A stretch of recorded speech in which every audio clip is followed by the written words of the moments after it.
Buenas tardes y bienvenidos a la Fundación Tres Culturas del Mediterráneo.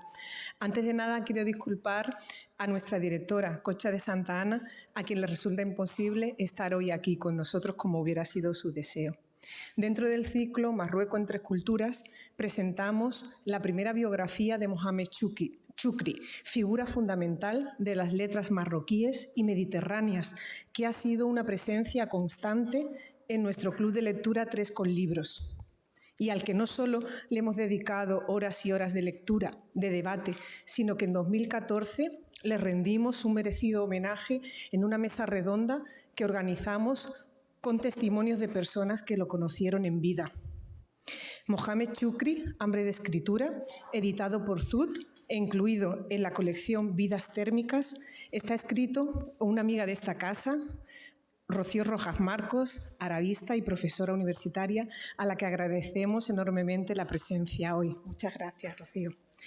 Le acompaña Juan Bonilla, director de la colección, y que no solo es un escritor destacado y conocido por todos, sino que además tiene una faceta no tan conocida, la de editor, que es tan exigente y cuidadosa como la faceta de escritor. Gracias, Juan, por estar hoy aquí con nosotros. Estoy segura de que ambos trazarán a la perfección el dibujo de un escritor que es tan admirado como denostado, cronista de los marginados y defensor de la dignidad del ser humano. Muchísimas gracias a todos por estar aquí.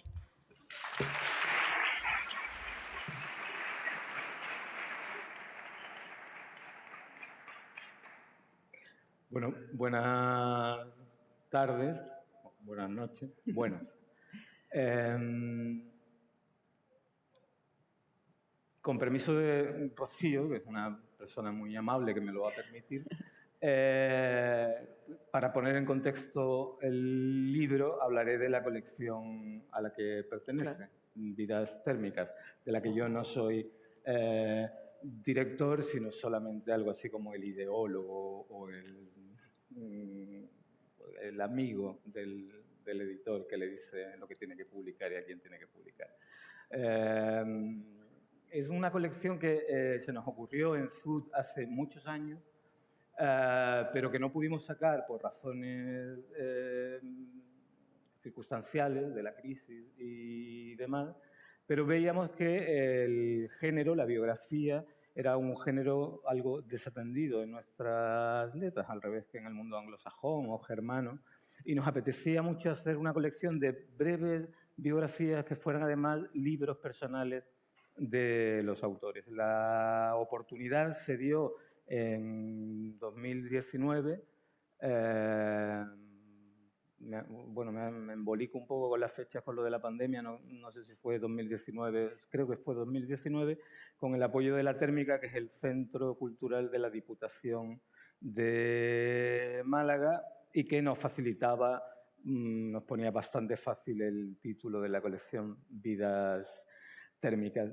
El mecanismo no deja de ser bastante sencillo. Es pedirle a autores que nos interesan que nos cuenten vidas que nos interesan. A veces esas vidas las elegimos en la editorial. Tomás Pynchon, que inauguró la colección, el propio Mohamed Choukry.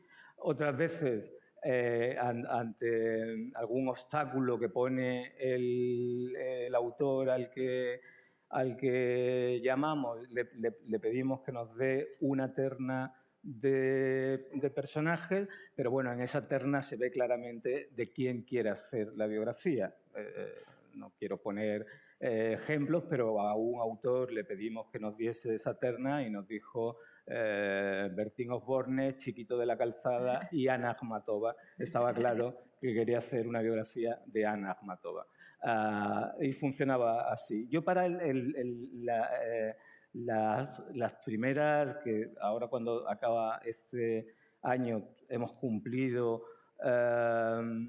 con nuestros horarios, para la primera tanda de 5 libros quería que hubiera un autor árabe y quería que fuera Mohamed Choukry. Y yo creo que ahí fue la providencia, el destino o algo así. Rocío publicó un libro, un cuento en un libro que yo prologaba. El editor David González me habló de ella, leí su libro sobre Tánger y dije, aquí está la persona que puede hacer el libro sobre Mohamed Chukri. Debo reconocer también, como palabras de presentación del libro, que de las biografías que hemos publicado hasta ahora y las que van a seguir, porque el año que viene seguimos con Leni Riefenstahl, con Leopoldo María Panero, con muchos otros libros que ya hemos contratado, de todos esos personajes, de esa primera tanda donde están Thomas Pynchon, americano, Anna Akhmatova, rusa, Jan Morris, británica, y Erta Müller, del mundo germano, austríaca. Yo creo que el reto más complicado, sin duda, era el de Mohamed Chukri. Por una razón muy sencilla. De los demás autores, cuando escribieron memorias muy al final de su vida, unas memorias testimoniales, y el grueso de sus obras eran otra cosa. Mientras que en el caso de Mohamed Chukri, el autor o la autora que se encargara del libro, de alguna manera iba a tener que convertirse en un policía de Mohamed Chukri, porque Mohamed Chukri dejó escrito su vida y casi toda su obra es eminentemente biográfica. Eso convierte al biógrafo en una especie de policía. Yo recordaba el único libro, la única biografía que yo he escrito en mi vida por un encargo fue la de Terence Simoes, que también escribió su vida en 3 tomos, y recordaba que Terence Simoes en su tercer tomo dedica 120 páginas a su relación con Pasolini. Y yo me pasé meses buscando algún indicio de que Terence Simoes vivió con Pasolini. No encontré absolutamente nada en los 15 tomos de correspondencia de Pasolini. No había ningún indicio de que Terence Simoes hubiera conocido a Pasolini. Y eso me dio una sensación de policial, de estar siendo un policía de la vida de otro, que ahora nos explicará Rocío si la ha sentido o no, pero que inevitablemente es la primera pregunta que tengo que hacer. ¿Cuál ha sido tu método? Tú de una manera muy ilustrativa dices en alguna página que te has abierto paso a machetazos. Es curioso que en otro punto del libro hables de un gran cuchillo de carnicero, da un poco de miedo esa insistencia en lo afilado, pero creo que es interesante que nos cuentes cómo te plantas ante el reto de escribir la vida de Chukri. Bueno, déjame que empiece dando las gracias a todos los que estáis hoy aquí, que sois muchos, así que bueno, estoy realmente muy contenta de poder estar aquí. Gracias a la Fundación y a Olga Cuadrado por facilitarnos toda la posibilidad de estar aquí, tanto ahora como antes, que hemos tenido la reunión de un club de lectura también para leer a Chukri. Por tanto, muchísimas gracias. Y a ti, Juan, por haber querido estar aquí hoy y haber garabateado el libro entero que estoy viendo que has hecho. Bueno, como bien decía, este libro fue para mí ha sido un regalo, y cada vez que me preguntan de dónde surgió la idea, siempre digo, no, la idea me llegó regalada, porque yo un día recibí un correo de Juan Bonilla diciendo que si quería hacer esa biografía, y por supuesto te dije que sí, y cada vez que lo cuento digo lo mismo. Dije, yo contesté que sí, sin el más mínimo matiz de duda, y cuando lo pensé 2 segundos después dije, menudo lío acabo de aceptar, porque realmente me estaba metiendo en un auténtico berenjenal de que no sabía si iba a salir indemne o no, porque además en la primera semana me restaron 2 meses de plazo de entrega. Entonces de pronto pensé que tenía 2 meses menos además para el mismo lío. Bueno, pues al principio fue un poquito eso, enfrentarme a un vacío inmenso, porque como tú bien dices, él escribió toda su vida, y además lo escribió con las palabras justas con las que quería que estuviese esa vida contada, que es lo más difícil, porque, bueno, no sé si los que hayáis leído, que sé que muchos de aquí ya lo habéis hecho, ese primer volumen, y no hace falta seguir leyendo porque todo va a seguir en la misma tónica, ese pan a secas, os dais cuenta de hasta qué punto es minucioso en la crudeza con la que va a narrar su vida, va a entrar en detalles realmente terribles. Y efectivamente, como tú dices, ¿cómo contrastaba yo todo eso? Porque claro, no hay realmente más fuentes aparte de lo que él dejó por escrito. Entonces había que confiar plenamente en su palabra, pero efectivamente ir a machetazos porque al final no deja de ser literatura, o no dejamos de entenderlo como literatura. Entonces, bueno, pues a través de gente que sé que lo conoció, Bernabé López García, Malika Mbarek, que es de las traductoras que lo conoció y lo ha traducido, a ellos les fui haciendo preguntas a las que muchas ni ellos supieron responderme. Entonces, pues con la mayor honradez con la que podía enfrentarme a algunas cosas, hay momentos en los que digo, y a esto no he podido darle solución, porque es lo único a lo que realmente podía llegar. Es decir, hasta aquí hemos llegado, desde aquí no se puede, porque no hay mucha información más allá de lo que él cuenta. Y en lo que él cuenta, pues hay que confiar o no. Entonces, bueno, es difícil. Es curioso, comienza, bueno, claro, no sabemos, por cierto, debo decir a Olga que nos ha pasado una escaleta que no llevo reloj, o sea que si me podéis hacer alguna señal. No sé si Olga, perdona, ¿nos vas avisando del tiempo? Porque lo que no controlamos... Vale, claro. Gracias.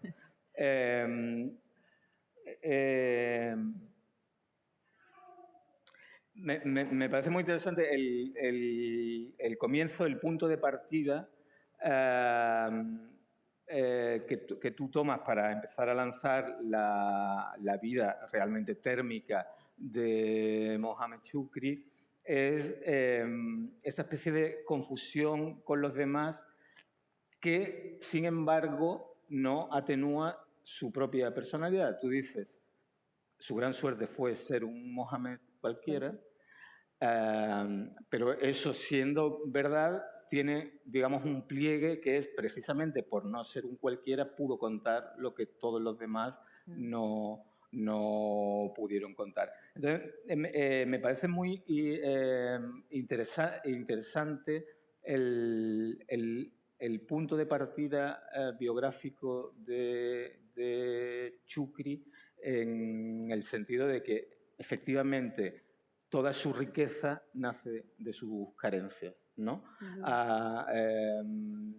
Y a partir de ahí, esa especie de lucha constante, que no deja de ser una lucha de salvación personal, siguiendo aquello de Hegel, de que toda nuestra lucha en la vida en realidad es solo por obtener reconocimiento. Pero, sin embargo, tú eso lo vinculas también a la suerte de ser un cualquiera, ¿no?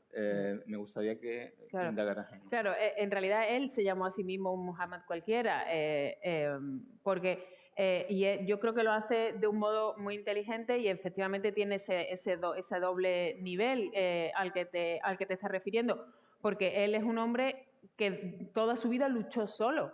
Él no tenía un arraigo, no lo va a tener nunca. De hecho, al revés, él mata a su padre desde el principio. En cuanto empiezan a preguntarle, él va a decir, no, mi padre murió, él no quiere un vínculo con ese hombre que solo le ha causado el mayor dolor al que una persona desde la infancia puede enfrentarse, que es sentir auténtico pavor por ese padre. Entonces, claro, esa desvinculación absoluta es lo que lo hace ser completamente libre para vivir más de 20 años en una vida que no sé ni si térmica, mísera o terrible serían palabras adecuadas para explicar la vida que ese niño sufrió durante todos esos años, pero que también ese desarraigo y esa facilidad para ser un cualquiera es lo que le hizo poder luego escribir lo que le dio la gana. Que claro, eso sí es algo que si hubiese tenido un sentimiento de pertenencia a una familia por la que sentir cariño o a la que no hacer sentir vergüenza por lo que iba a escribir ni por lo que iba a contar, a lo mejor le hubiera hecho frenarse, pero como no lo tenía, esa fue su suerte, pues poder escribir exactamente lo que necesitaba y con el tono y el vocabulario que emplea para contar esas historias, ¿no? Entonces, claro, ese ser cualquiera fue lo que le permitió desvincularse completamente de cualquier tipo de pudor o cortapisa social que pudiéramos tener cualquiera de nosotros a la hora de volcar algo como lo que es. Hay un capítulo naturalmente estremecedor, que es la muerte del hermano, ¿no? Tú dices que esa muerte marca toda su existencia. Además destaca, que yo creo que es muy destacable, como en algunos párrafos Chucri, sin metáforas, con las palabras justas, sin el menor adorno, refiere su propia vida. Y también hay un momento muy importante, yo creo, sobre el que podemos hablar, que es ese día en que su madre le dice que se van a Tánger, y imagina a Tánger, que me parece una imagen tremenda, como una montaña de pan, ¿no? Esta cosa de hacer de la carencia como el lugar prometido. El lugar prometido no es otro que aquel donde hay lo que no tenemos, esa montaña de pan, ¿no? Claro, es que eso él está escribiendo poniéndose en el recuerdo de un niño de 6 o 7 años hambriento en mitad de un poblacho en el Rif, en época de sequía. O sea, toda la situación no puede ser peor. Y claro, son unos años 40 en los que Tánger está viviendo su época más gloriosa. Es la época de la Segunda Guerra Mundial y la posterior posguerra, que será la época de más gloria económica, social y cultural de la ciudad de Tánger. Evidentemente ese niño todavía no lo sabe, pero sí está en el conocimiento ambiental que Tánger era lo mejor a lo que se podía aspirar. Entonces, claro, un niño que lo que tiene es un hambre atroz, lo único que quiere es pan, por lo menos pan, ¿no? Por eso que además ese pan a secas o las distintas versiones que se le han podido dar a ese título, lo único que quiere es pan, es que no pide ni otra cosa, simplemente un poco de pan. Entonces, claro, esa idea de ver la ciudad de Tánger convertida en montaña de pan, que de hecho el pan es la única metáfora que hay a lo largo de todo ese primera número de su autobiografía. Ese primero es el único, es una narración durísima, una narración completamente desnuda, como tú decías, sin eufemismo, no hay ningún tipo de metáfora, solamente el pan. Y el pan es real, el pan como alimento es lo que necesita, pero además es como necesidad metafórica de un futuro mejor, un futuro en el que por lo menos no pase hambre. Es la única que hay a lo largo de toda la novela. Hay, como sabéis, muchas. En español se publicó en primer lugar como El pan desnudo, derivando de la traducción francesa, y luego Goytisolo propuso El pan a secas. Yo creo que en este libro Rocío da con una traducción que es todavía mejor, que es El pan sin nada, que me parece más ajustada a lo que hay. Y aquí hay unas líneas que me parecen importantes. Porque, claro, en la narración de todas las infancias, desde Coetze o a propio Nabokov, cuando habla de su infancia, naturalmente el que está hablando es un adulto que recuerda y recompone, ¿no? Pero es verdad que tú dices la fuerza de su literatura, marcada por la experiencia vital, que aunque escriba con la madurez del tiempo y la visión del hombre en quien se ha convertido, sabe expresarlo siendo leal a la verdad del adolescente que era entonces, ¿no? Claro que eso es muy difícil para un escritor, porque el adolescente se caracteriza, si es adolescente de verdad, por no tener herramientas suficientes para expresar el abismo en el que vive, ¿no? Sin embargo, Chucri sí es capaz de hacer esa vuelta a la adolescencia para que su adolescencia nos parezca real. ¿Tú crees que en Chucri había una especie de instinto de narrador que no? A ver, yo creo que todos los escritores somos hijos de lo que leemos, ¿no? Es decir, que, a ver, hay mucha gente a la que le pasa cosas muy, muy hondas, muy tremendas, y luego no sabe expresarlo y no sabe comunicarlo, ¿no? Y otra gente a la que no le pasa nada y sin embargo consigue emocionarlo, ¿no? La literatura tiene esa injusticia terrible. Pero también hay gente a la que le pasan cosas terribles y sabe contarlo, y Chucri es de esto. Pero claro, dado su pasado, su analfabetismo, su lucha constante, porque el hambre no es solo física, sino también es de otro tipo, y por eso se llama Hambre de escritura, tu libro, ¿Cómo funcionaba Shukri como escritor? ¿Crees que se dejaba llevar por ese instinto, esa libertad a la que te has referido, de no tener ataduras? ¿O en el fondo en él también pesaba esa especie de querencia por hacer gran literatura antes de que todos se reconocieran que realmente había cambiado la narrativa árabe? La verdad es que eso es complejo de responder. No hay constancia de que él fuera un narrador oral, de los que en todo el mundo árabe y en Marruecos el propio Mravet, que va a ser compañero suyo, sí lo era y lo sigue siendo. De hecho, sigue siendo analfabeto y todas sus historias son narradas. No hay constancia, pero sí es verdad que el propio Shukri habla de que él tiene dos memorias y él insiste mucho en muchas entrevistas y en algunos de sus escritos en esas dos memorias. La memoria del adolescente, del niño analfabeto, en el que él va acumulando recuerdos, debía tener una memoria extraordinaria, eso sí puede ser verdad, porque él cuenta cómo recuerda todo eso en esa memoria de analfabeto para la que no tiene conocimiento de palabras, pero sí tiene la capacidad de contarla y sabe recordar todo aquello que le pasó, y luego tendrá su memoria de hombre que ya sabe leer, que será como él lo exprese. Entonces es verdad que ahí sí hay un punto de inflexión que evidentemente va a estar marcado por la decisión voluntaria de aprender a leer y escribir, que al final es una decisión extraordinaria para una persona que lleva sufriendo 20 años, que no decida seguir buscándose la vida como lo llevaba haciendo 20 años, que es trapicheando, prostituyéndose, comprando y vendiendo lo que pillara, sino que de pronto toma una decisión a largo plazo. Por tanto, sí debía haber en él un impulso de algún tipo, porque eso es lo que lo llevó a querer aprender a leer y escribir. También es verdad, y yo creo que es uno de los rasgos que puede marcar su carácter, que al final nunca dejó de ser ese niño que sufría durante toda su vida.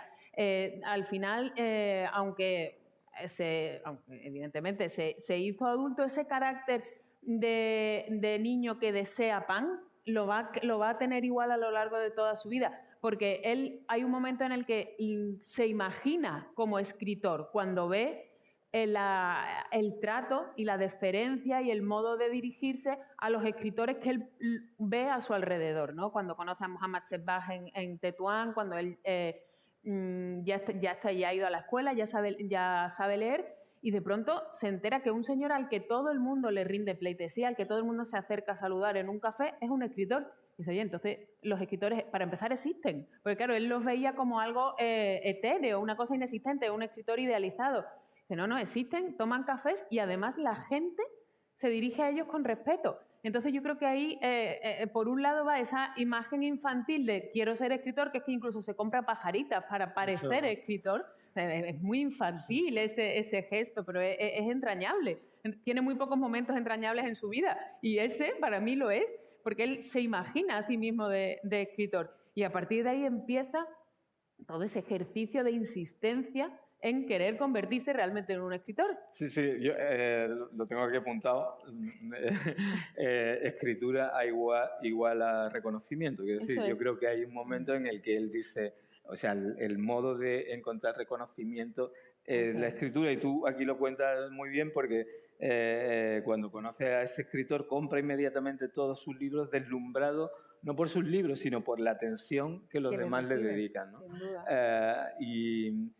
Y lo importante, dices, era ser un escritor, alguien a quien los demás admirasen, ¿no? Sí, porque además es que ni le gusta lo que lee, porque claro, es un escritor de literatura árabe clásica, por tanto, con unas metáforas complicadísimas, rebuscadísimas, una literatura pulcrísima que no significa nada, que es como, hay toda una corriente literaria árabe en la que la metáfora puede con cualquier tipo de contenido literario. Y claro, él cuando lo lee dice, es que esto no significa nada. Es que aquí ¿dónde está la vida? Además, que se supone que ya ha leído a Víctor Hugo, por lo menos eso dice, ya está leyendo literatura española. Entonces, claro, de pronto eso dice, no, este no es el escritor que yo quiero ser.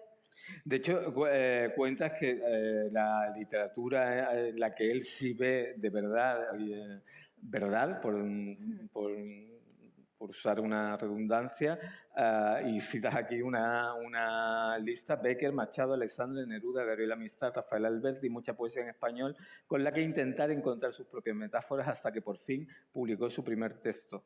El arroyo de mi amor apareció publicado junto a una fotografía suya en la que llevaba una de las pajaritas de escritor que se había comprado, recordando los sentimientos de aquellos días. Escribió unos párrafos en los que se retrata imbuido por un orgullo férreo. Sí, que se ve continuamente esa especie, bueno, que a ver, nuestra lengua tan preciosa a la hora de clavar los sentimientos y las sensaciones con frases hechas, lo crucifica perfectamente, ¿no? La necesidad de ser alguien, que creo que está bastante presente en Chucri. Pero luego también tengo aquí, igual que ponía escritura igual a reconocimiento, un momento en que para él el reconocimiento es igual a venganza. Es decir, él entiende que la escritura también es un arma de poder y que también va a utilizarlo. Sí, claro, yo creo que eso es andando el tiempo.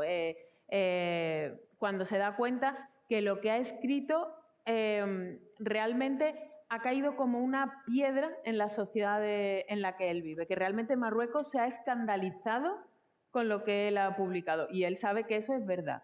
Por tanto, dice, bueno, yo tengo poder, tengo un poder que no se esperaba ni él. Claro, la repercusión que este libro va a tener, sobre todo cuando se traduce al francés. Es verdad que la primera publicación en inglés, como venía de la mano de Bowles, pues claro, tiene esa repercusión que el propio Bowles le da, pero cuando realmente se convierte en un escritor de culto es cuando aparece la versión de Benjelloun en francés. Y ese libro empieza a circular y en Marruecos ya va pasando de boca en boca. ¿Qué está escribiendo este Muhammad cualquiera? Que nadie sabía quién era, lo conocían 4. Y cuando por fin él publica, que además se autoedita la primera versión en árabe de Al-Hubs al-Jafi, que es como lo va a llamar en árabe, el pan descalzo, le pone él, bebiendo también de la versión de Benjelloun, evidentemente. Ese libro siempre se ha dicho que se prohibió, que estuvo completamente censurado y que desapareció. Iliya Topper, el periodista, dice que nunca dio tiempo, que fue tal el modo de venderse y a tal velocidad que no dio tiempo. Y para empezar, no encontró ni editor. Ese libro tuvo que publicarlo él en árabe. Y bueno, pues que de pronto ya se había vendido la edición completa y quedan muy pocos. Hace poco conocí a un profesor de la Universidad de Granada, Puerta Vilches, que tiene una edición en árabe del 80. Y le dije, eres la primera persona que conozco que tiene uno. Y de hecho me mandó una foto y todo de la portada. Dice, no, pues lo tengo y lo tengo guardado. Y ese libro, yo no sé cuánta gente lo debe tener, pero lo debe tener todo el mundo, no sé, escondido. Yo no sé. Habrá que buscarlo, Habla, que me parece también muy, muy interesante, cómo él, digamos, a la hora de empezar a escribir sus memorias, que recordemos que son tres tomos, él señala como una serie de momentos estelares, pivotes, Sí. a partir de los cuales hilar toda una narración. Y aunque hay unas cuantas ciudades en su vida, Rif, Tánger, Tetuán, Orán, yo creo que Tánger es la ciudad, ¿no? Tú dices que el carácter de la ciudad forja el de sus habitantes y así le ocurrió a Chucri. Sí, no, sin duda, no, es la única ciudad y de hecho nunca salió de la ciudad de Tánger. Es muy interesante que el único tiempo, aparte de los meses, de los años que estuvo, meses que estuvo en Orán, pero eso es antes, en su época de casi preadolescencia, porque su padre lo dejó allí, o sea que tampoco es que fuera una decisión que él tomó. Cuando él tuvo que empezar a decidir ya solamente quiso quedarse en Tánger. Y de hecho es muy interesante que el único tiempo que no estuvo en Tánger fue los años que aprendió a leer y escribir, que fue en Larache. Pero en realidad es casual, es que era la única oportunidad que le dieron. O sea, no hubo una decisión. Él seguramente le sirvió para poder realmente aprender a leer y escribir, porque si se hubiese mantenido en la ciudad de Tánger, a lo mejor hubiese seguido asistiendo a los mismos tipos de aquelarres a los que iba permanentemente y en la vida en la que estaba metida, que era esa vorágine de depravación absoluta. Entonces, a lo mejor eso no le hubiese permitido convertirse en un hombre que sabía leer y escribir. A lo mejor el salir esos 4 años que estuvo en Larache, pues dio la casualidad de que le permitieron pues poder aprender, ¿no? Entonces, claro, pero ese Tánger, más adelante, no es una ciudad cualquiera. Claro. Bueno, por tu propia obra, claro, es que claro. se me ha olvidado presentarte, que era lo que yo tenía que hacer, profesora de la Universidad de Sevilla y autora de Tánger, Segunda Patria y Tánger, la ciudad internacional. Ganó el premio Manuel Alcántara de poesía, ha publicado el poemario Habitada por Palabras. Esto es ridículo, hacer una presentación en la mitad de la presentación, pero bueno. Lo que quería decir con esto es que, claro, Tánger es tu tema, y ese Tánger al que se llega en un momento, yo tengo aquí puesto Tánger Vórtice, porque realmente es como una ciudad medio hechicera o hechizada, y basta citar unos cuantos nombres: Bowles, Truman Capote, Tennessee Williams, William Burroughs. Claro, es que es una ciudad realmente extraordinaria, en una época además realmente extraordinaria, por volver a repetir lo mismo. Él va a conocer esa ciudad y va a vivir en esa ciudad desde la mejor época de la ciudad de Tánger, es decir, desde una ciudad que llevaba siendo independiente desde finales del 19, de un modo oficial a partir de 1923, con gente de cualquier sitio, puertos francos, con una economía extraordinaria en la que la compraventa, o lo que podamos llamar comercio sumergido, o cualquier cosa que nos podamos imaginar, era legal. Es que era la vida cotidiana, es que era lo que la gente hacía. Por tanto, pues él entró en ese ambiente, y además, claro, con presencia ya en esos años finales del 40, que el primero que llega serán los Bowles, el matrimonio, y a partir de ahí, pues toda la generación Beat, exactamente William Burroughs, o antes Truman Capote, y a partir de ahí él va a entrar en ese ambiente. Es verdad que nunca los trató directamente, más allá de Bowles, con quien sí tuvo una relación muy larga, pero el ambiente cultural de la ciudad sí era ese, en el que él se va a sumar a ese caballo. Entonces, claro, todo eso... Sí, pero entra, digamos que tú cuentas que entra en una especie de auténtica vorágine de vida nocturna, que incluso lo llevará a tener algunos brotes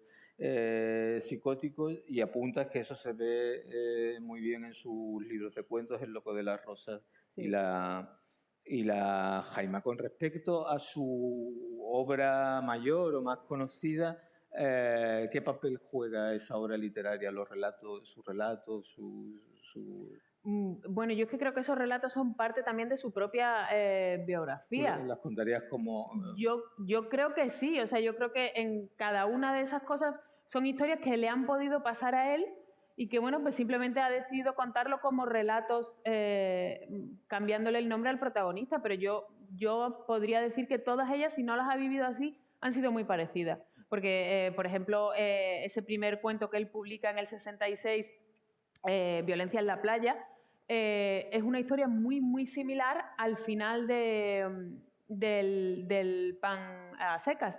Cuando él en la barca se está peleando en esa novela, después de haber intentado vender unos relojes falsificados a unos soldados franceses que están saliendo del puerto de Tánger, él en la barca se va a pelear con el compañero al que llega, y le pega y se caen y no llega nadando. Y esa historia es muy parecida a la que luego él cuenta en Violencia en la playa. Por tanto, todas esas historias le van a ir pasando. A mí, uno de sus cuentos más inquietantes es el que se llama Shahriar y Shahrazad. Son los protagonistas de Las mil y una noches, ¿no? Sherazade y el rey Shahriar. Porque todos los protagonistas, todos los personajes que aparecen en ese cuento se llaman Sherazad y Shahriar. Por tanto, hay una anulación completa de las personas. Hay entes que además se reconocen entre ellos y hola, eres Shahriar, sí, que de tiempo, pero el hijo de Shahriar, y todos se llaman igual. Dice, pero ¿y dónde está aquí la persona, ¿no? Entonces yo creo que eso es parte de ese cualquiera del que él quiere insistentemente hablar. Es muy brechtiano también, esa idea de incluso muy de a los Jean Genet, ¿no? Esa literatura llevada al absurdo, pero llevada al absurdo porque es que su vida en muchos momentos eran de una absurdez absoluta. Cuando él está en esa vorágine alcohólica nocturna, en ese Tánger, que efectivamente allí donde hay cielo hay infierno, y en ese Tánger había tanto cielo, no deja de tener gracia que él duerma con una almohada hecha de libros, y los mismos camareros que le sirven el alcohol y lo emborrachan, le echan las culpas a los libros y no a lo que los camareros le echan para beber. En fin, la condena de la literatura. Claro, yo esa sí creo que, por ejemplo, es de las escenas que él se inventó. Porque, claro, evidentemente, si realmente estaba en ese estado de borrachera y completamente loco, porque a continuación lo van a ingresar en un psiquiátrico en Tetuán, es imposible que él recuerde esa conversación. Pero es muy simbólico que utilice los libros para echarles la culpa, además. Además, en esa historia tiene una parte que a mí me parece muy bonita, porque a mí me gusta mucho la relación que va a tener con la música toda su vida. Conforme iba leyendo sus obras, de pronto me di cuenta que siempre que hablaba de algo a lo que le estaba prestando una atención especial, y es un escritor despiadado, pero de pronto tiene momentos de, no sé si diría cariño, pero algo cercano al cariño hacia una persona, hacia la literatura, va a ser sobre todo al final. Él siempre va a hablar de música, y para mí eso es muy significativo. Y en la escena esa de cuando dice que se ha vuelto loco, que es muy cervantina, volverse loco por los libros, él se está viendo pues casi como un Quijote loco por la literatura. Él cuenta que vendió todos sus libros, porque decidió que ya no quería ser escritor, que la literatura le había defraudado y que él no se había convertido en el escritor famoso que quería, porque esto es en torno al año 64, 65. Vende todos sus libros, pero no sus discos. Por tanto, ahí sí está esa obsesión. Él rechaza de pronto, durante una crisis, esa literatura, que además tiene otro componente muy bonito, porque los únicos 2 libros que dice que no vende, claro, esto es todo lo mismo, no podemos saberlo tampoco realmente, es un libro de Folas Novas, de Castro, y el libro de la antología, los poemas de Al-Mutamid, del Diwan de Al-Mutamid, que es Al-Mutamid será el rey poeta de la taifa de Sevilla, ¿verdad? Pero es que Al-Mutamid era como se llamaba el colegio del Arache en el que él aprendió a leer y escribir. Entonces, claro, yo creo que eso a lo mejor nunca tuvo un Diwan de Al-Mutamid, no lo podemos saber, o sí, pero el hecho de que quisiera decir que es el único libro que guardó es porque sí está diciendo, oye, lo único importante que he hecho en mi vida ha sido aprender a leer y escribir, y era en un colegio que se llamaba Al-Mutamid. Hay una cosa en la que yo creo que tenemos que pararnos un instante, que es el idioma de Chucri. Tú lo calificas de un escritor políglota sincrónico, que me parece muy interesante. ¿Puedes...? Bueno, esto ha sido muy difícil, la verdad. Eso ha sido de los grandes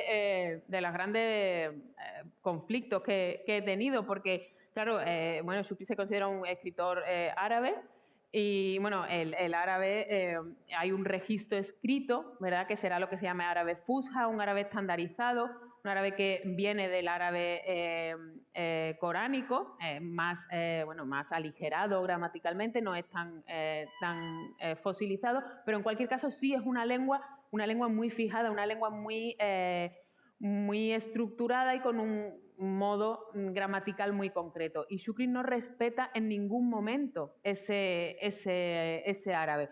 Es verdad que es la lengua que decide utilizar para poner por escrito, pero claro, yo tenía que, mi planteamiento era decir, una cosa es como él ponga por escrito eso, y otra cosa es como él, en esa memoria suya de analfabeto, va a recordar todas esas escenas de su vida, porque no van a ser en ese árabe fusha, es imposible, es que no es creíble, no es creíble y es que no pudo pasar. Y entonces, claro, y hay que empezar a pensar que cada parte, o dependiendo de con quién esté hablando, esa lengua va a ser distinta. Porque si él está pensando en la escena en que él recuerda cuando su padre mató a su hermano, él solo puede imaginarse esa escena en rifeño. Porque claro, una cosa que no hemos dicho es que Shukri era rifeño y su lengua materna es el rifeño. Él era bereber, él era rifeño parlante, por tanto, no era árabo parlante. Hasta ya más mayor no aprenderá darilla, que es el dialecto marroquí, y cuando va al colegio aprenderá árabe, pero hasta ese momento no. Entonces, claro, todos esos componentes son muy, muy importantes. Si está hablando con españoles, él va a hablar español, porque aprendió a hablar español desde pequeño. Luego aprendería también a hablar francés. Entonces, en cada situación él va a emplear una lengua distinta. De hecho, hay un momento en el pan a secas que él está hablando con un amigo turco. Claro, él habla con el turco en francés todo el tiempo. Y hay un momento en que uno de los otros le dice, no, es que tu amigo dice que no me acuerdo cuál es la escena, están por supuesto en un puticlub, entonces no me acuerdo cuál es la pelea que tienen, y él está hablando y claro, lo dice, le dijo en francés, claro, porque a nosotros nos hace falta, porque necesitamos saber en qué idioma se está desarrollando esa conversación. Por eso él es un políglota sincrónico, porque él está hablando todas esas lenguas a la vez en su memoria previa de analfabeto. Otra cosa es que además él lo dice, yo me siento huérfano en todas las lenguas. Claro, ¿por qué? Porque su lengua materna es el rifeño. Entonces todas las demás van a ser lenguas madrastras. Hay un escritor, Ahmad Araru, que escribe en español, también es marroquí, que él dice que él escribe en lenguas madrastras, porque su lengua materna no se escribe, que es el darija, y yo creo que es un modo muy acertado de decirlo. Y él dice, yo elijo español porque es en la lengua en la que me siento cómodo. Shukri dirá, yo elijo árabe, pero al final son lenguas madrastras. Hay un paralelismo con algunos autores latinoamericanos que, bueno, quizá exagera mucho. Cabrera Infante decía que él no escribía en español, que él escribía en cubano. Pero no llega a ser del todo verdad, porque lo que hay ahí lo podemos leer todos nosotros y más o menos entenderlo. Efectivamente, hay lenguas que al no tener registro escrito, pero yo había apuntado aquí unos cuantos ejemplos más. Fernando Quiñones también decía que él trataba de escribir en andaluz, pero tampoco es del todo verdad. Quería pasar, es que no tengo... ¿5 minutos? Vale. 5 minutos y la palabra a los demás, ¿vale? Bueno, pues esos 5 minutos me gustaría que el libro no es una geografía. Rocío le riñe a Mohamed Shukri también, y sobre todo le riñe con el libro que le dedica a Paul Bowles. Bueno, tú llegas a decir que no es un libro... Que yo no lo entiendo, ese libro no lo necesitaba. Es demasiado freudiano matar a un padre, porque al final es lo que está haciendo, y además él lo dijo, que era el afecto que él en algún momento pudo sentir por Bowles era mucho más grande que el que nunca sintió por su propio padre, era un segundo padre para él. Y de pronto en el año 96, 93 en árabe, salió luego en el 96 las distintas ediciones, decide escribir un libro atacándolo de la manera más despiadada e incluso yo diría cutre, aunque sea cutre decirlo, pero es real. Es que no tiene sentido. Él ya no lo necesitaba, un escritor que ya era mundialmente conocido y que además había sido conocido gracias al propio Bowles, porque si no, a lo mejor hubiese pasado sin pena ni gloria, nunca hubiese podido publicar ninguno de sus libros más allá de ese cuento que le publicaron en una revista libanesa, que él lo contaba como un hito.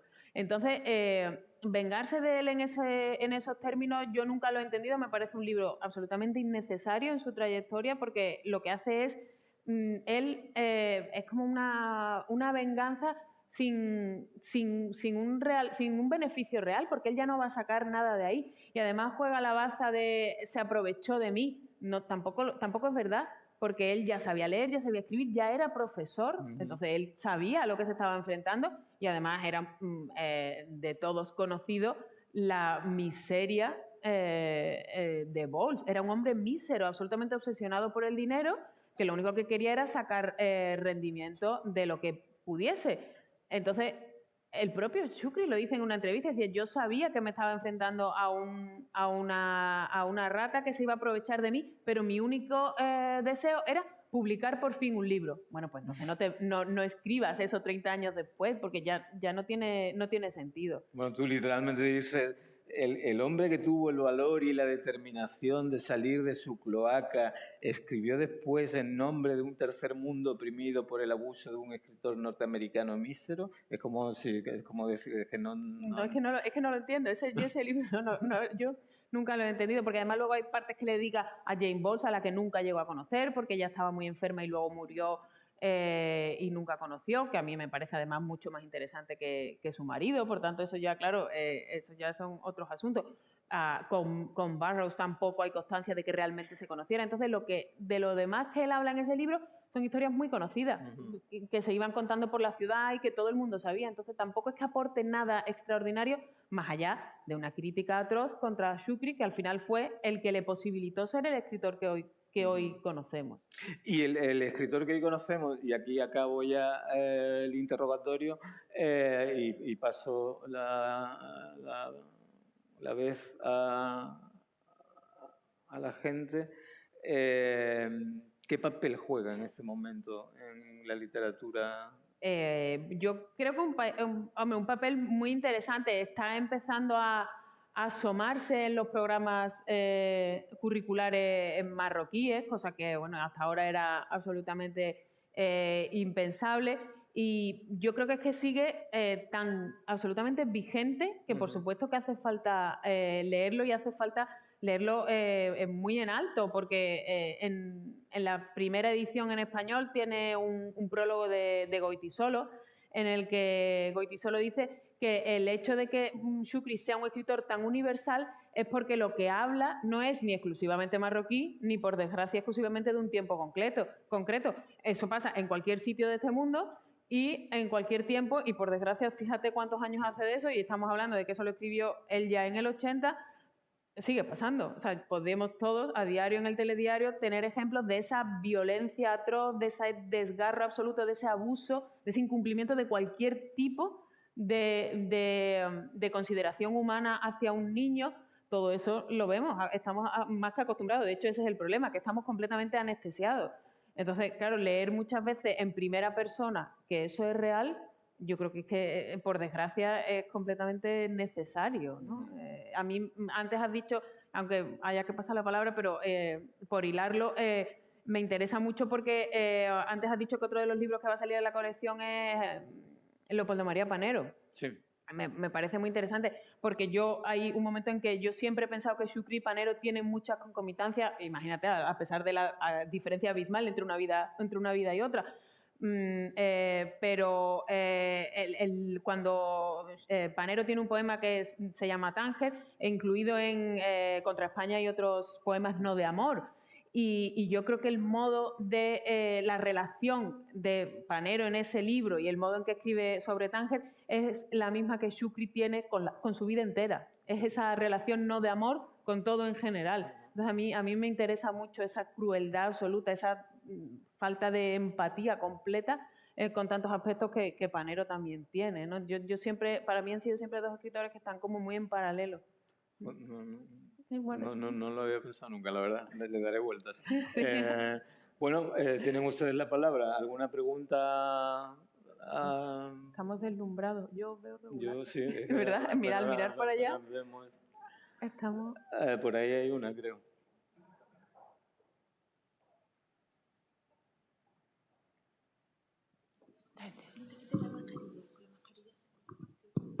Está abierto. Bueno, buenas noches. Muchas gracias por la presentación. No sé, me levanto quizás. Me interesa mucho el aspecto del idioma. Hemos hablado que era un políglota sincrónico, creo que es la palabra que se ha utilizado. Me interesa el rol de los idiomas en su escritura, porque finalmente no sé si escribe solo en árabe o en otros idiomas. En su expresión, habéis hablado de que le interesa mucho la literatura española o hispanófona. Sí. y el rol de los idiomas al acceso a su vida. Es decir, qué versiones en qué idiomas se estudian para poder acceder, o sea, el rol de los idiomas y todas las metáforas y el vocabulario que pasan de un idioma a otro al traducirse, cuando se traduce al francés o al español sus libros, hay una gran parte de la información contextual e interpretativa que se puede perder, ¿no? Entonces, el rol de ese acceso a través de los idiomas a su vida, si es una dificultad, es una facilidad, como en este entorno políglota, vamos a decir, no solo de él, sino también de su obra para acceder a su vida, cuál es el rol del idioma, ¿no? Es realmente complejo porque además, de hecho yo ahora estoy enfrascada en intentar poner en orden cómo se produjeron las primeras versiones, yo no diría ni traducciones, porque no, por ejemplo, en su primera volumen de la autobiografía, El pan a secas, que es realmente el que tiene mayor problema con ese asunto, no hay un primer manuscrito, no existe porque nunca existió. Porque él cuando se empezó a poner por escrito ese libro, él se lo dictaba a Bowles, pero se lo dictaba en español, que era la lengua común entre ellos. Entonces, claro, evidentemente ahí se pierden todos los matices que quiera. La versión de Bowles es bastante light. Bowles la edulcora bastante para un público, bueno, pues que él necesitaba ganarse, no podía tener la crudeza de la historia que le estaba contando Shukri. Luego será la versión francesa, y todavía no hay versión en árabe, ¿de acuerdo? O sea, él no tiene todavía... la francesa se hace a partir de la inglesa. La francesa, Benjelloun nunca ha respondido a la pregunta directa de dónde tradujo o si tradujo. Siempre sale por una tangente. Entonces, mi opción es que a partir de la inglesa y con conversaciones que sí se sabe que tuvo con Shukri, igual que había tenido con Bowles, él sacó la versión francesa. Y luego, la española del 82, que es de Gibelou, y la primera versión en árabe, que luego será la única, pero esa edición del 80, que es la que luego desaparece durante muchos años, salieron a la vez. La primera versión en español es desde la versión francesa, ¿de acuerdo? Por tanto, claro, ahí hay mucho desfase. Y luego, hasta el 82, él no saca ese libro en árabe, que ahí es donde estoy, porque yo he detectado que hay un primer prólogo que en las versiones ni francesa, ni inglesa, ni española primera está en la árabe y está en la española de después. Por tanto, ese prólogo evidentemente quiere decir que la versión árabe es posterior a todas las tres anteriores. Entonces, es muy complejo. Y luego, lo que tú dices del lenguaje, bueno, hay una frase en una carta del escritor Mohammad Berrada, que durante muchos años fue presidente de la Asociación de Escritores Marroquíes, era muy amigo de Shukri, lo conoció en torno al año 70, y hay un momento en el que él ya ha leído algún capítulo de los que le ha pasado, de esa versión en árabe que él dice que está poniendo, pero en cualquier caso en esa carta le dice que aligere completamente el texto de términos en rifeño, que no ponga tantos términos en rifeño, y dice literalmente: conténtate con decir dijo en rifeño. Bueno, eso es absolutamente crucial, porque quiere decir que el texto que Shukri le ha mostrado, lo que sea, las páginas que sean, está plagado de textos de términos en rifeño. Pues porque, insisto, por lo mismo, si él tiene que pensar en su madre hablándole, ¿cómo se va a imaginar a su madre hablando en un idioma en el que no sabía hablar? Es que su madre solo sabía hablar rifeño. Entonces eso solo puede estar puesto en rifeño transcrito en árabe, evidentemente. Y en Darija igual, cuando él empiece a vivir en la ciudad de Tánger y empiece a moverse por la ciudad, todas sus conversaciones van a ser en Darija, que es el dialecto marroquí del árabe. Entonces, él va a transcribir ese Darija, pero utilizando el alifato, pero lo va a transcribir. Entonces, por tanto, ahí están todos esos registros. Y luego, cuando tiene que usar el español, está escrito en español, tal cual. Y, de hecho, la traducción en español dijo en español.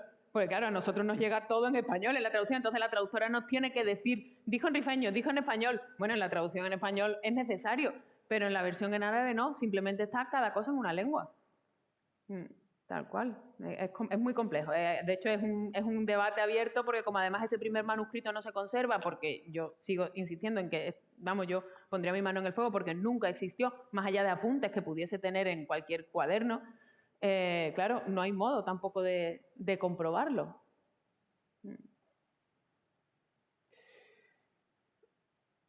Sí, de aquí. Aquí hay una pregunta. Estoy aquí por... Hola, buenas noches. Bueno, en primer lugar, felicidades a Rocío por el libro y muy estimulante la charla.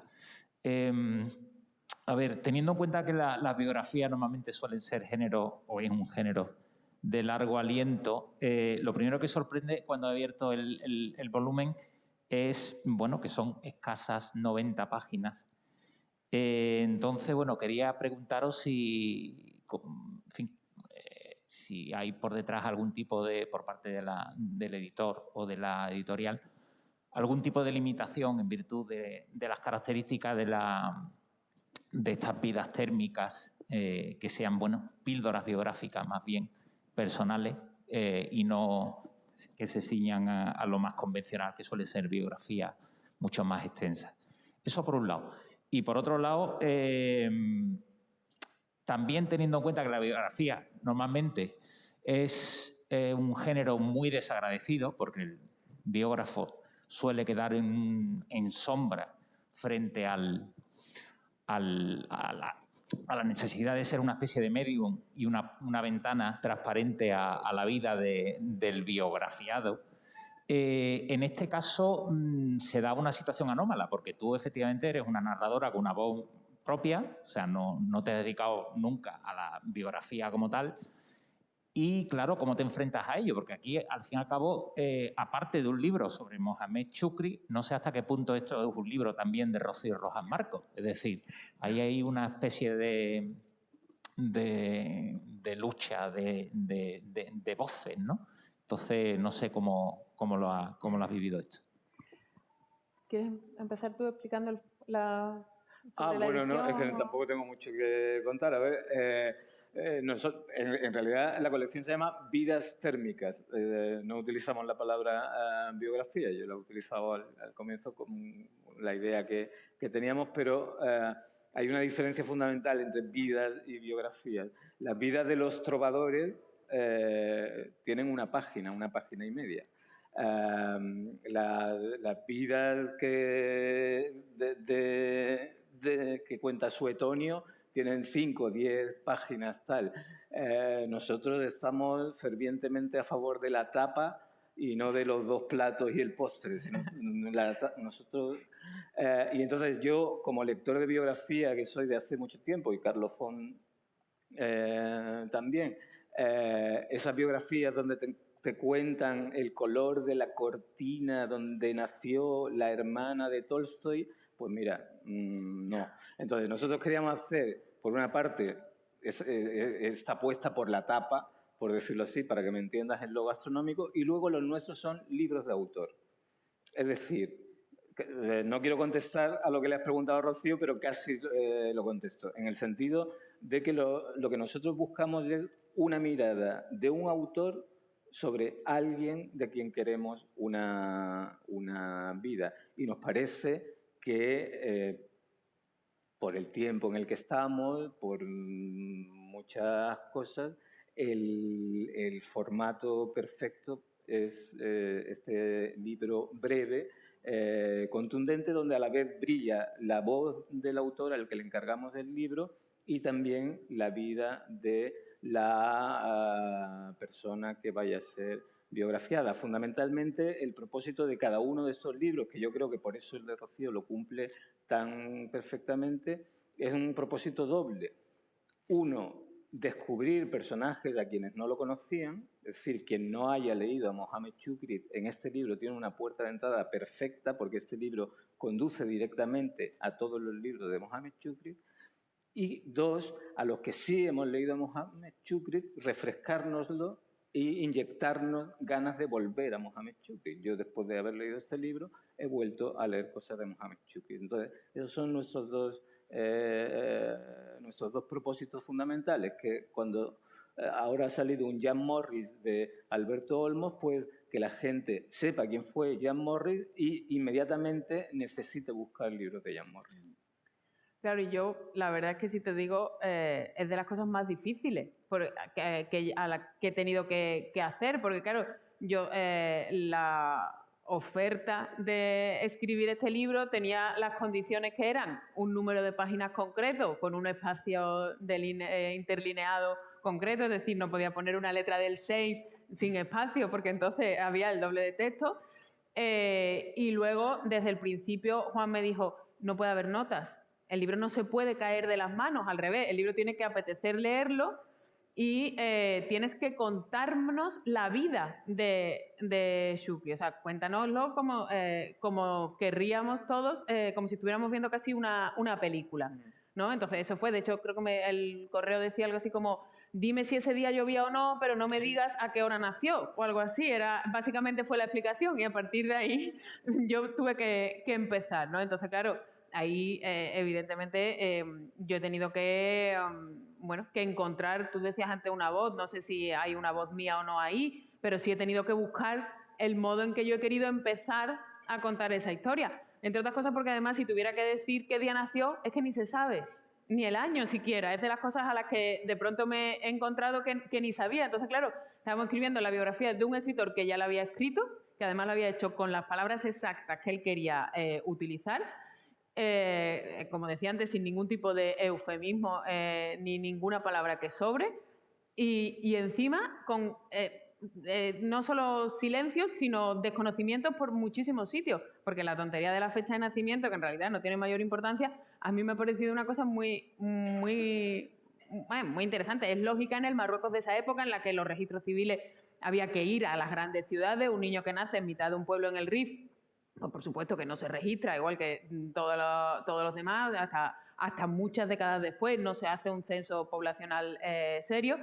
Pero es que yo me di cuenta un día que siempre se ha dicho que él nació, por ejemplo, en el año 35, ¿no? Por ponerte este ejemplo. El año 35, además, es el año que aparece en su placa, en su lápida en el cementerio, y es el año que se considera de nacimiento. Pero un día, leyendo una carta con este Berrada del que me refería antes, él le dice, no, estaba interno en el sanatorio y le dice, cuando salga el próximo mes de marzo, cumpliré 44 años, me parece que le dice. Entonces, claro, las cartas sí están fechadas. Entonces, cuando de pronto pensé, cumple 44, eso quiere... Entonces, por fijarme, me puse a hacer la cuenta. Eso quería decir que si se cumplía efectivamente lo que él decía, en realidad hubiese nacido un año antes. Él es del 34. Pero, por terminar de complicarlo, uno de los días que le escribí a Bernabé López García, profesor de Historia y Política marroquí de la Autónoma en Madrid, que lo conoció muchísimo, me dijo, me estaba contestando una pregunta y me dice, y toma, por si lo quieres, por curiosidad. Y me mandó escaneada la fotografía de su pasaporte de la última vez que había venido a España, que él le había gestionado la documentación. Entonces yo, pues me hizo gracia, lo abrí, lo miré y lo cerré. Y de pronto, automáticamente, como cuando se te encienden las bombillitas de los dibujitos, pues exactamente de pronto pensé, yo he visto algo que me está chirriando ahora mismo y no sé lo que es. Volví a abrir el PDF y efectivamente pone fecha de nacimiento en 1939. Pero ya está, no hay mes, no hay día, no hay nada. No sabéis las veces que miré. Y se lo mandé incluso a una amiga y yo decía, tú estás viendo un 9 como yo, ¿verdad? Ahí no pone, eso no es un 5, eso no es un 4. Y yo decía, vosotros veis un 9 como yo.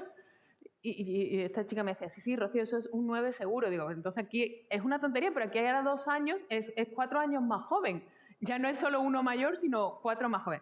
Por tanto, claro, cosas así hay muchas, porque claro, es un hombre que realmente toda esa información oficial no se conserva todo lo que él nos ha querido dejar que sepamos. Entonces, bueno, claro, eso ahí he tenido yo, pues como tú decías antes, a machetazo, pues sí, a machetazo muchas veces, porque no tenía de dónde más sacar mucha de esa información. Sí, bueno, ¿Alguien aquí más? lo dice literalmente la explicación. Sí. Para esa confusión es que nunca hubo una partida de nacimiento. Claro, nada, nunca la hubo. De hecho, él está obsesionado toda su adolescencia con que la policía no lo pare. Porque claro, él está viviendo en Tánger, pero ilegal. Él ha entrado por una frontera de una ciudad autónoma internacional y él necesita papeles para estar dentro de esa ciudad. Él necesita permiso de residencia en Tánger. Él pertenece al protectorado español. Y claro, su única obsesión, y además insiste a lo largo del Pan Desnudo, luego ya él, después cuando se va a Larache ya es en la época de la independencia, entonces ya no le pasa. Él cada vez que ve policía cerca, cada vez que siente que se va a meter en un lío, intenta huir y su primera idea es que no tengo papeles. Claro, porque no tiene papeles porque es que no tiene, es imposible. No es que no quiera tenerlo, es que entre otras cosas no los hay. ¿No? Entonces es bastante interesante, claro. ¿Alguna otra pregunta? ¿Nadie? Bueno. ¿No? Nada, ya está. Bueno, pues despido. Nada, pues pues ya nada, muchísimas gracias y que Gracias a disfruten de todos. Mohamed Chukri. Espera. Bueno, quien quiera Perdón, voy a estar... sí, soy un desastre con la escaleta. ¿Vas a firmar? Sí, quien quiera, por supuesto. Quien quiera que Rocío le firme. De hecho, me puede firmar mi venga, ejemplar. vale. Bueno, gracias a todos.